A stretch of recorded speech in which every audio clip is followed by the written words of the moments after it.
Hello horror movie fans. तो लाई हूँ आज आपके लिए एक recently released proper horror movie जिसका नाम है इविल डेथ राइज, जो इविल डेथ मूवी फ्रेंचाइजी का ही और एक पार्ट है। इस मूवी की कहानी काफी अच्छी है, तो इस एक्सप्लेनेशन को आखिर तक जरूर सुनना। अगर आईएमडीबी की बात करें तो वो है 7.3, जो मेरे हिसाब से काफी बढ़िया है। मूवी के एक्सप्लेनेशन को स्टार्ट करने से पहले अगर आप इस चैनल पे नए हो तो चैनल को सब्सक्राइब करना और बेल आइकन भी प्रेस करना, ताकि आपको ऐसी अच्छी अच्छी मूवी एक्सप्लेनेशन की नोटिफिकेशन मिलती रहे। तो चलो शुरू करते हैं मूवी का एक्सप्लेनेशन। तो मूवी के शुरुआत में हम तीन फ्रेंड्स कैलिब, जेसिका और टेरेसा को देखते हैं, जो लेक साइड केबिन में वेकेशन के लिए आए थे। दरअसल जेसिका की तबीयत ठीक नहीं थी, तो वो रूम में आराम कर रही थी और बाकी दोनों लेक के यहाँ इंजॉय कर रहे थे। टेरेसा जेसिका को चेक करने जाती है। जेसिका अभी भी सो रही थी, तो टेरेसा वहीं बैठकर बुक पढ़ने लगती है। तभी अचानक जेसिका उठ जाती है और उस बुक को बिना देखे ही डेमोनिक आवाज में रीड करने लगती है। ये सब देखकर टेरेसा डर गई थी। अब जेसिका की तबीयत और खराब होने लगती है। वो वॉमिट करने लगती है और हम देखते हैं कि उसकी आंखों का कलर भी चेंज हो गया है। ऐसा लग रहा था कि उसे किसी डीमन ने पोजेस कर लिया हो। जब टेरेसा उसे चेक करने जाती है तो जेसिका या वो डीमन उसका स्कैल्प भी खींच लेता है, जिससे वो काफी बुरी तरह से जख्मी हो जाती है। अब टेरेसा बाहर भागती है, जहाँ कैलिब ड्रोन उड़ा रहा था, पर तभी वहां जेसिका आकर खुद को ड्रोन से जख्मी करके लेक में कूद जाती है। कैलिब उसे बचाने के लिए पानी में कूद जाता है, लेकिन जेसिका उसके सर को धड़ से अलग करके उसे ऊपर फेंक देती है। टेरेसा ये सब देखकर चिल्ला रही थी। फिर हम पोजेस्ड हुए जेसिका को हवा में लेविटेट करते देखते हैं और सीन यहीं पर कट हो जाता है। अब ये सब क्यों और किस वजह से हुआ, ये जानने के लिए हमें एक दिन पहले की कहानी समझनी होगी। फिर नेक्स्ट सीन में हम एक क्लब में बेथ को देखते हैं, जिसे प्रेगनेंसी टेस्ट करने के बाद पता चलता है कि वो प्रेग्नेंट है। इसके बाद वो अपने सिस्टर एली से मिलने जाती है। अब सीन शिफ्ट होता है एली के घर में। वो एक टैटू आर्टिस्ट है और उसके तीन बच्चे हैं, जिनके नाम थे डैनी, ब्रिजिट और सबसे छोटी लड़की कैसी। बेथ अब अपने बहन एली के घर आती है। सब उससे मिलकर काफी खुश थे। अब वो उन सबको गिफ्ट दे रही थी। वो एली के हस्बैंड के लिए भी गिफ्ट लाई थी, पर एली के हस्बैंड का टॉपिक आते ही सब शांत हो जाते हैं। एली को बेथ से इस बारे में बात करनी थी, तो वो अपने बच्चों को अपनी मासी के लिए पिज्जा लाने के बहाने घर से बाहर भेज देती है। उनके जाने के बाद एली बेथ को बताती है कि 2 महीने पहले ही वो अपने पति से सेपरेट हो चुकी है और उसका पति चाइल्ड सपोर्ट के नाम पर कुछ पैसे भेज देता है। उसके हिसाब से सिर्फ पैसे भेज देना ही सफिशिएंट है। वो ये भी बताती है कि उन्हें जल्द ही ये अपार्टमेंट भी छोड़ना होगा, क्योंकि ये बिल्डिंग डिमोलिश होने वाली है। ये सारी बातों को जानकर बेथ को बहुत ही बुरा लगता है। वह एली से पूछती है कि उसने उसे इस सब के बारे में पहले क्यों नहीं बताया, जिस पर एली कहती है उसने उसे 2 बार कॉल किया था। पहले जब वो अपने पति से अलग हुई तब, और उसके बाद जब वो इस अपार्टमेंट में शिफ्ट हुई तब, क्योंकि उसके पास पैसे नहीं थे। उनकी बातों से हम समझ पाते हैं कि बेथ अक्सर अपने म्यूजिक कॉन्सर्ट की वजह से ज्यादातर बाहर ही रहती है, जिसके कारण उन दोनों बहनों में थोड़ी दूरियां हो गई। एली की बातों को सुनकर बेथ को काफी बुरा लगता है और वो उससे माफी मांगती है। दरअसल बेथ को प्रेगनेंसी का समझते ही वो अपनी कॉन्सर्ट को बीच में ही छोड़कर यहाँ आई थी, पर वो एली को इस बारे में कुछ नहीं बताती। अब घर में बहनों के बीच बातें हो रही थी, तभी अचानक वहाँ अर्थक्वेक आता है, जिससे उस बिल्डिंग की हालत और भी खराब हो जाती है। अर्थक्वेक के समय तीनों बच्चे पिज्जा लेकर वापस आ गए थे, तो वो पार्किंग में ही डर कर एक जगह बैठ जाते हैं। अब सब शांत होने पर वो घर जाने लगते हैं। उन्हें पार्किंग में एक होल दिखता है, जो अर्थक्वेक की वजह से ही हुआ था। डैनी को पता था पहले वहाँ बैंक हुआ करता था, तो नीचे उसे ऐसा कुछ मिल सकता है जिससे वो अपनी मॉम की फाइनेंशियली हेल्प कर पाएगा। तो वो नीचे चला जाता है। अब नीचे जाने पर उसे वहां एक वॉल्ट और कुछ पुराने लॉकर्स दिखते हैं। उन लॉकर्स में ढूंढने पर उसे एक लॉकर में कुछ पुराने रिकॉर्डिंग्स, कुछ लेटर्स और एक फोटो फ्रेम मिलती है, जिसमें 3 प्रीस्ट थे। थोड़ा आगे जाने पर उसे वहां एक सील्ड कबर भी मिलती है, जिसके आसपास होली क्रॉस टंगे हुए थे और पास ही एक जीसस क्राइस्ट का स्टैचू भी, जिससे ये साफ समझ आ रहा था कि उस कबर में काफी पावरफुल इविल स्पिरिट या चीज को बंद करके रखा है और उसे रोकने के लिए ही वो सारी होली चीजें वहां लगाई गई थी। लेकिन डैनी उस कबर में हुए होल से उस चीज को बाहर निकाल लेता है। अब उस चीज पर से कपड़ा हटाते ही उसके अंदर से बहुत सारे कीड़े उड़कर डैनी की तरफ आते हैं और हम समझ पाते हैं ये इविल डेथ मूवी फ्रेंचाइजी की फेमस किताब बुक ऑफ डेथ है, जिसे वहां छुपाया गया था। अब डैनी उन पुराने रिकॉर्डिंग्स और उस किताब को अपने साथ ले आता है। यहाँ घर में एली को अपने बच्चों की काफी फिक्र हो रही थी, तो वो अपने नेबर से अपने बच्चों को ढूंढने के लिए मदद मांगती है। तभी तीनों बच्चे लिफ्ट से ऊपर आते हैं जिसे देखकर वो रिलैक्स्ड हो जाती है, पर वो उन्हें डांटती भी है कि अर्थक्वेक आने के बाद लिफ्ट का यूज करना खतरनाक हो सकता है। इसके बाद एली अपने पति के सामान को फेंकने के लिए लिफ्ट से नीचे जाती है और बेथ कैथी को नहलाने। डैनी अपने कमरे में जाकर उस किताब को खोलने की कोशिश करने लगता है, पर ब्रिजिड उसे ऐसे करने से मना करती है। वो कहती है उसे उस किताब को वापस उस जगह पर रख देना चाहिए, क्योंकि कोई कारण से ही उसे ऐसे छुपा कर रखा होगा। पर डैनी ऐसे नहीं करता। उस किताब को खोलने की कोशिश में उस किताब के साइड में जो शार्प दांत थे उनसे चोट लगने की वजह से उसके हाथ से खून आने लगता है और वो उस किताब पर गिर जाता है, जिसे वो किताब सोख लेती है और अपने आप ही ओपन हो जाती है। इस किताब के अंदर काफी डरावने चित्र बने थे। उन्हें देखकर ब्रिजिड किसी तरह डैनी को उस किताब के पन्नों को पलटने से रोक लेती है। वो उसकी बात मानकर रुक तो जाता है, पर ब्रिजिड के वहां से जाते ही वो उन पुराने रिकॉर्डिंग्स जिसमें 3 रिकॉर्ड्स थे उन्हें एक-एक करके प्ले करने लगता है। जिसमें पहले रिकॉर्ड में एक प्रीस्ट इस किताब के बारे में बता रहे थे कि ये बुक ऑफ डेथ है, जिसके पन्ने इंसानी मांस से बनाए गए हैं और इसमें जो इंक यूज की गई है वो दरअसल खून है। इस किताब पर ये प्रीस्ट रिसर्च कर रहे थे और जिसके कारण उन्हें चर्च से निकाला गया। अब पहला रिकॉर्ड खत्म होने पर डैनी तुरंत दूसरा रिकॉर्ड प्ले करने लगता है, जिसमें प्रीस्ट कह रहे थे कि इस किताब में दिए गए रिचुअल या इनकैंटेशन से किसी भी सुपरनेचुरल फोर्स या एंटिटी को इस दुनिया में बुलाया जा सकता है। और फिर वो उस किताब में दिए गए इनकैंटेशन को पढ़ने लगे। थोड़ी देर बाद डैनी को प्लेयर से डिमोनिक आवाज सुनाई देने लगती है, तो वो प्लेयर को स्टॉप करने लगा, पर वो प्लेयर बंद नहीं होता और वो रिकॉर्डिंग प्ले होती ही रहती है। उस किताब के पन्ने भी अपने आप ही पलटने लगते हैं और जैसे कि उस किताब में लिखा था, उन इनकैंटेशन की वजह से एक इविल एंटिटी आजाद होकर लिफ्ट में एली को पोजेस कर लेती है। वो लिफ्ट के वायर से उसके हाथ और पैरों को बांधकर बहुत ही बुरी तरह से मरोड़कर उन्हें तोड़ देती है। इसी के साथ उनकी लाइट भी चली जाती है, जिससे सारे लोग डर जाते हैं। ब्रिजेट नोटिस करती है कि सिर्फ उनके यहाँ की लाइट ही चली गई थी, बाकियों की नहीं। अब एली ऊपर आती है, जिसकी तबीयत बिल्कुल भी ठीक नहीं लग रही थी। वो सीधा किचन में जाकर अंडों को फोड़कर पैन में पकाने लगती है। जब बैथ और बच्चे उससे बात करने आते हैं, तो एली उन सबको मारने की बात करती है और बहुत ही क्रीपी वे में हंसने लगती है, जिससे वो सब लोग डर जाते हैं। इसके बाद एली होश में आकर बेथ से बस इतना कहती है कि वो मेरे अंदर है, वो मुझ पर कंट्रोल कर रही है, उसे मेरे बच्चों को हर्ट करने मत देना। फिर वो जेसिका की तरह ही बहुत सारा वॉमिट करके वहीं पर बेहोश हो जाती है। इसके बाद बेथ और डैनी एली को हॉस्पिटल ले जाने का डिसाइड करते हैं, पर लिफ्ट खराब हो गई थी तो वो उसे यूज करने से डरने लगते हैं और साथ ही अर्थक्वेक के कारण स्टेयर्स भी टूट चुकी थी। अब हॉस्पिटल ले जाने से पहले ही एली की मौत हो जाती है, तो वो उसे घर में लाकर बेड पर लेटा देते हैं और बेथ उनके नेबर्स को इस घटना के बारे में बताने लगती है। गैब्रियल एली की आंखों को बंद करता है, पर वो अपने आप ही खुल जाती है, जो उसे अजीब लगता है। इसके बाद वो मिलकर एली के लिए प्रे करते हैं। फिर वो दोनों नेबर्स इमरजेंसी एग्जिट के लॉक को खोलने के लिए जाते हैं, क्योंकि वो आखिरी रास्ता बचा था इस बिल्डिंग से निकलने का। इसके बाद के सीन में बेथ अपने डेड सिस्टर के साथ बैठकर उससे बातें कर रही थी। तभी उसके वॉइसमेल में उसे एली की आवाज सुनाई देती है, जो बेथ से उसे बचाने कह रही थी, और उसके फोन की स्क्रीन क्रैक होती है। तभी अचानक एली अपनी आंखें खोलकर उठकर बैठ जाती है। ये देखकर बच्चे और बेथ काफी डर जाते हैं। बेथ देखती है कि एली का शरीर काफी तप रहा था, तो वो बच्चों की मदद से एली को बाथटब में डाल देती है।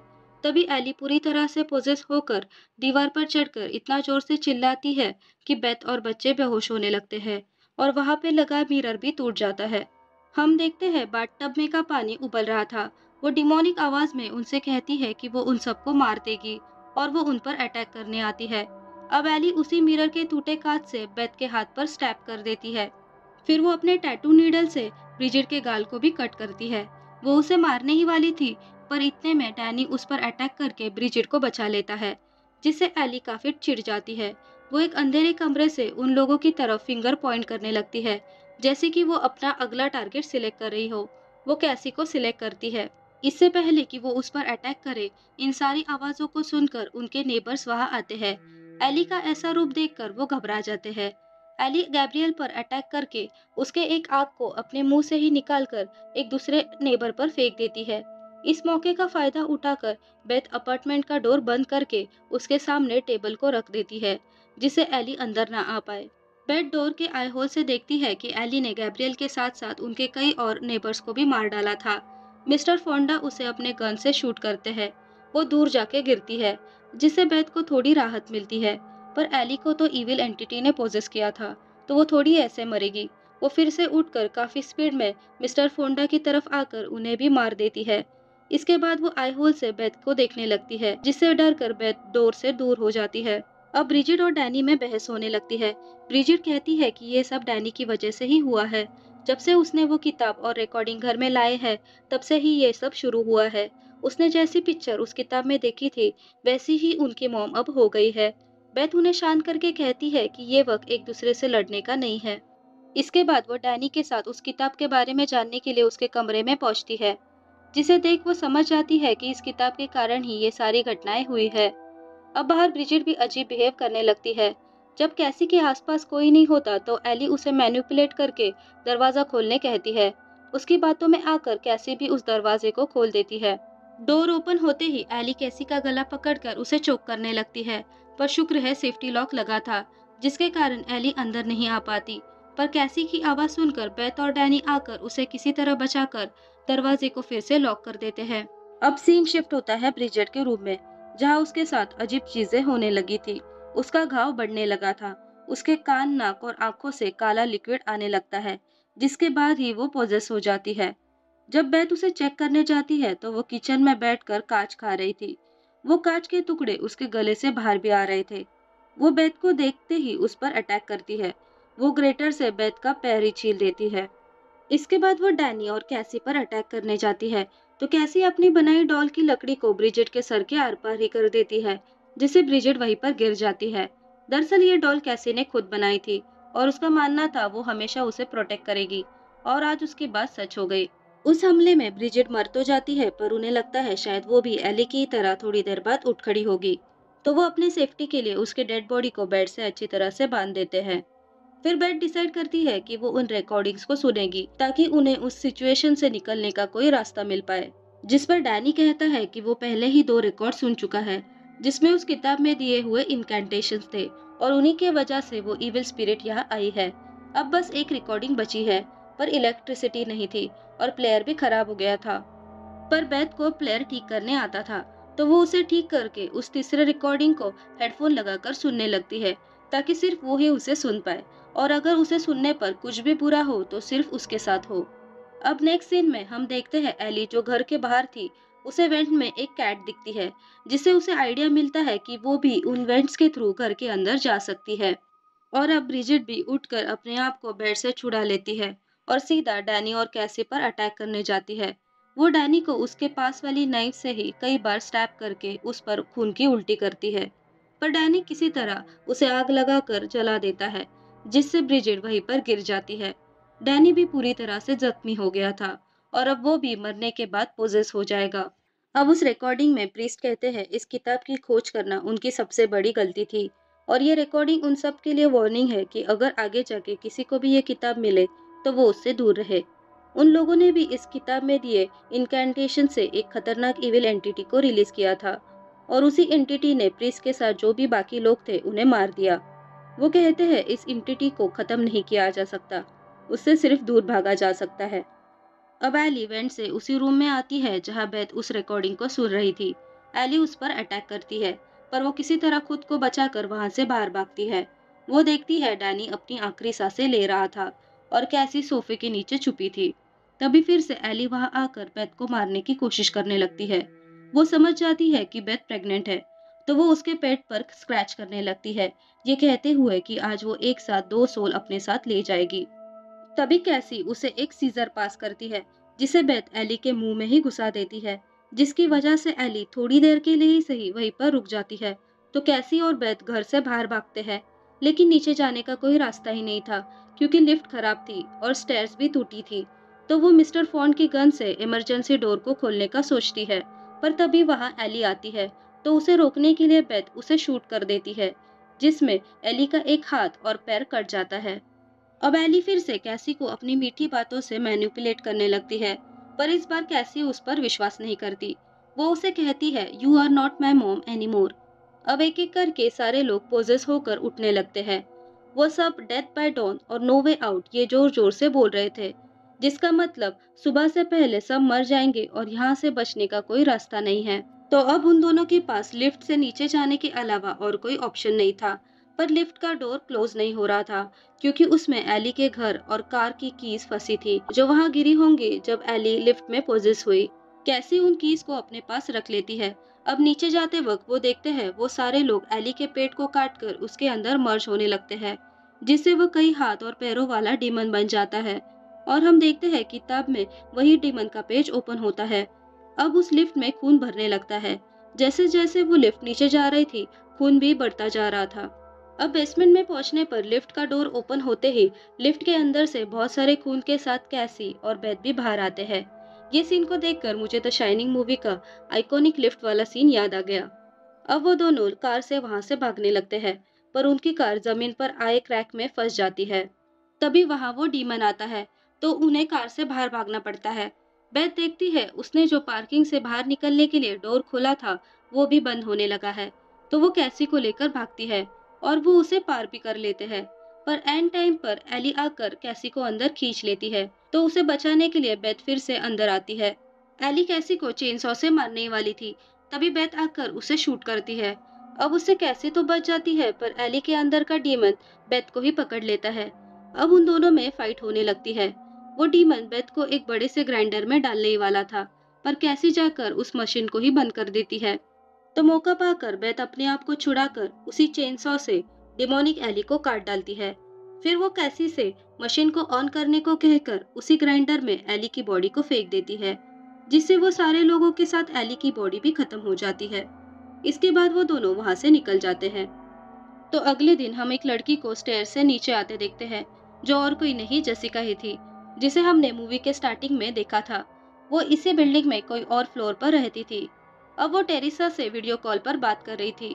वो उसे कहती है कि वो अगले 15 मिनट में उसे आकर पिक कर लेगी। तभी उसे पार्किंग में हर जगह खून ही खून दिखने लगता है। वो इस सब से काफी घबरा गई थी। और हम व्यूअर्स देखते हैं कि वही डीमन आकर जेसिका को पोजेस कर लेता है। जैसे कि उस प्रीस्ट ने कहा था, उस डीमन को मारा नहीं जा सकता। तो ग्राइंडर में डालने से सिर्फ पोजेस्ड किए हुए बॉडीज खत्म हुए, वो डीमन नहीं। और अब उस डीमन को कोई और नई बॉडी चाहिए थी, जो कि जेसिका की थी। और इस एंडिंग से हम समझ जाते हैं कि जेसिका कैसे पोजेस्ड हुई और उसने अपने दोस्तों को क्यों मार डाला। हमने मूवी में पहले भी ये देखा है कि उस किताब और डीमन को कब्र में होली चीजों से कैद करके रखा था। अब ये शायद उस रिकॉर्ड में जो प्रीस्ट बात कर रहे थे उन्होंने, या शायद चर्च के बाकी मेंबर्स ने किसी तरह से किया होगा। पर डैनी की बेवकूफ़ी के कारण वो इविल एंटिटी फिर से आज़ाद हो गई। तो अब जब तक इस डीमन को फिर से कैद नहीं किया जाता, ये इसी तरह तबाही मचाते रहेगा और ऐसे ही लोगों को मारते रहेगा। अब जब ये एंटिटी जिंदा है, इसका मतलब ये मूवी का नेक्स्ट पार्ट तो जरूर आएगा। तो ये है इविल डेड राइज मूवी का एक्सप्लेनेशन। इस मूवी का असली हॉरर इस मूवी का एग्जीक्यूशन है। इसमें दिखाए गए बढ़िया सीन्स। अब कई सारे सीन्स कुछ रिस्ट्रिक्शन के चलते मैं इस वीडियो में ऐड नहीं कर सकती। तो मेरा सजेशन है कि आप लोग इस मूवी को एक बार जरूर देखना। तो आज के लिए बस इतना ही। मूवी की कहानी कैसी लगी कमेंट करके जरूर बताना। स्टोरी अगर पसंद आई हो तो प्लीज लाइक करना और चैनल को भी सब्सक्राइब करना। सो कहती हूँ आपको अलविदा विद वादा कि ऐसी अच्छी अच्छी कहानियाँ आपके लिए लाती रहूंगी। तब तक के लिए बाय बाय।